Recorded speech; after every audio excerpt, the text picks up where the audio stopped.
आपको धन चाहिए तो परम धनी श्री हरि श्री कृष्णचंद्र जी का आश्रय ले लो। इस पृथ्वी में खाने हैं जैसे गेरू की लाल मिट्टी हुई, ऐसे ही तांबे की, स्वर्ण की, हीरे की, ये सब खाने हैं। और एक भ्रकुटी के संकेत मात्र से माया ने सब रच दिया। आपको कुछ चंद रुपए चाहिए, कुछ थोड़ा सा हमें सुख सामग्री चाहिए, तो अधर्म का आचरण लेकर क्यों भटक रहे हो? मालिक से मांगो। अनंत शक्तियों के स्वामी प्रभु श्री कृष्णचंद्र जी कृपा करके अर्जुन को निमित्त बनाकर ऐसा उपदेश कर रहे हैं।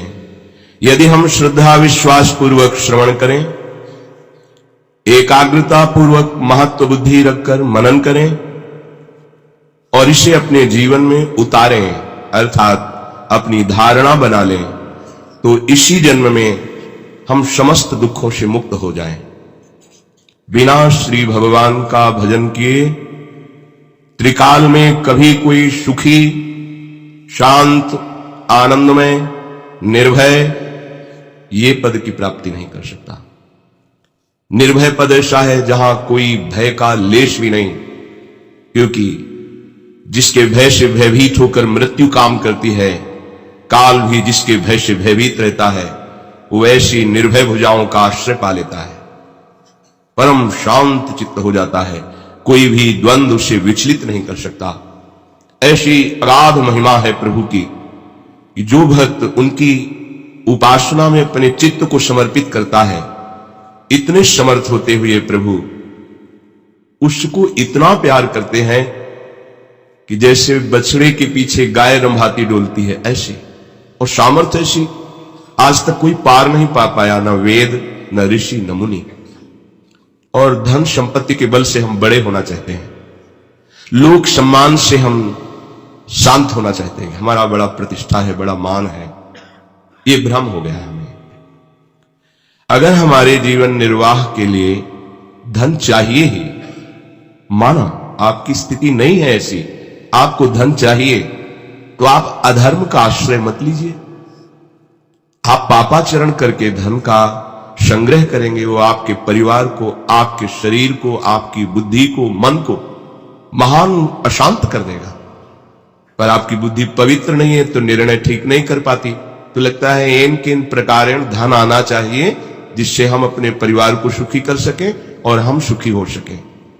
आपको धन चाहिए तो परम धनी श्री हरि श्री कृष्णचंद्र जी का आश्रय ले लो।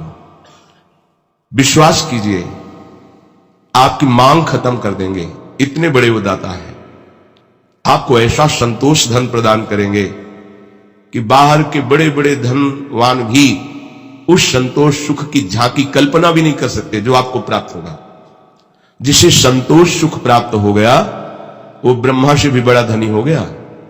ये संतोष भगवत कृपा से प्राप्त विवेक के द्वारा होता है। अगर हमको लौकिक धन भी चाहिए तो उन्होंने ही तो प्रकट किया है। इस पृथ्वी में खाने हैं जैसे गेरू की, ऐसे ही तांबे की, स्वर्ण की, हीरे की, ये सब खाने हैं। और एक भ्रकुटी के संकेत मात्र से माया ने सब रच दिया। आपको कुछ चंद रुपए चाहिए, कुछ थोड़ा सा हमें सुख सामग्री चाहिए, तो अधर्म का आचरण लेकर क्यों भटक रहे हो? मालिक से मांगो, जगत के मालिक हैं, आप उनके अंश हो, इनसे अपनापन करो। प्रभु आपने जीवन दिया है तो जीने की व्यवस्था जो हमें चाहिए वो दे दीजिए। बिना मांगे वो सबको जीवन धारण करने की आवश्यकता दे रहे हैं, पर आपको जो चाह करनी है तो इन्हीं से कीजिए। अगर किसी भी तरह से प्रभु का आश्रय ले लिया जाए तो मंगल कर देते हैं।